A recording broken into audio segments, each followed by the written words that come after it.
শহরের অপরাধ দমনে এক গুরুত্বপূর্ণ সাফল্যের নজির করল আগরতলা পূর্ব থানার পুলিশ। সম্প্রতি পূর্ব আগরতলা এক বাসিন্দার স্বর্ণালঙ্কার চুরির অভিযোগে তদন্তে নেমে শনিবার পুলিশ চুরি যাওয়া মূল্যবান স্বর্ণের চেইন সহ এক অভিযুক্ত চোরকে গ্রেফতার করতে সক্ষম হয়। পুলিশ সূত্রে জানা যায়, পূর্ব আগরতলা এলাকার এক বাড়ি থেকে চুরি যাওয়ার ঘটনার পর থানায় একটি এফআইআর দায়ের করা হয়। এরপরই এসডিপিও দেবপ্রসাদ রায়ের তত্ত্বাবধানে একটি বিশেষ তদন্তকারী দল গঠন করা হয়। তথ্য প্রযুক্তির সহায়তা ও গোপন সূত্রের ভিত্তিতে অভিযুক্তের অবস্থান শনাক্ত করা হয়। অভিযান চালিয়ে পুলিশ চোরকে গ্রেফতার করে এবং তার কাছ থেকে চুরি যাওয়া স্বর্ণের চেইন উদ্ধার করে। এসডিপিও দেবপ্রসাদ রায় সংবাদ মাধ্যমে জানান, আমরা অভিযোগ পাওয়ার পর থেকে দ্রুত ও নির্ভুল তদন্ত করি।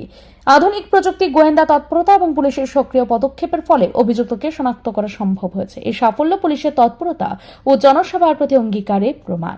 তিনি আরও জানান, ধৃত ব্যক্তির বিরুদ্ধে পূর্বে চুরির একাধিক অভিযোগ রয়েছে এবং তদন্তের স্বার্থে তাকে জিজ্ঞাসাবাদ করা হচ্ছে। গত 5 তারিখে একটা কমপ্লেন আসে পূর্ব থানাতে। বিশাখা দেবনাথ, একজন বয়স্ক মহিলা, ওনার বয়স 69। ওনার স্বামীর নাম হচ্ছে অনিল কুমার ভৌমিক, বাড়ি চন্দ্রপুর। উনি 5 তারিখ উনি বাড়ির মধ্যে ছিলেন বেলা 11:30 নাগাদ। তখন দুটো ছেলে বাড়িতে এসে বলে যে আমরা বাড়িঘর পরিষ্কার করি, আপনার বাড়িটা পরিষ্কার করে দেবো। কিন্তু এই বয়স্ক মহিলা যিনি বিশাখা দেবনাথ, উনি বাড়িতে তিনি একাই ছিলেন। তো সেই সুযোগে ওরা হঠাৎ করে মহিলাকে ধারালো অস্ত্র, মানে ছুরি, এই সমস্ত দেখিয়ে ওনার গলার থেকে সোনার চেনটা ছিনিয়ে নেয়। তো এই অভিযোগ মূলে পূর্ব থানায় একটা কেস হয়। এবং তখন পূর্ব থানার ওসি পানা চ্যাটার্জি অফিসারদের নিয়ে একটা টিম বানায় এবং এই ধরনের যারা ক্রাইম করে ওদের একটা লিস্ট তৈরি করে ওই মহিলাকে দিয়ে শনাক্ত করার চেষ্টা করে।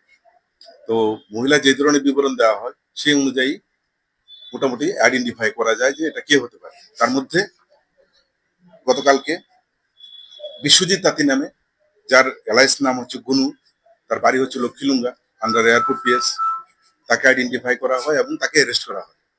তাকে জিজ্ঞাসাবাদের পর তার কাছ থেকে সেই ছিনতাই করা সোনার চেনটি পাওয়া যায়। ভারতীয় দণ্ডবিধি 378 ধারা অনুযায়ী অন্যের সম্পত্তি অনুমতি ছাড়া নিজের অধিকারে নেওয়া হলে তা চুরির অপরাধী হিসেবে গণ্য হবে। ধৃত ব্যক্তির বিরুদ্ধে আইপিসি 380 এবং 411 ধারাও প্রযোজ্য হতে পারে। সেখানে বসবাসকারীদের চুরি ও চুরি যাওয়া সম্পত্তি নিজের কাছে রাখার জন্য শাস্তির বিধান রয়েছে।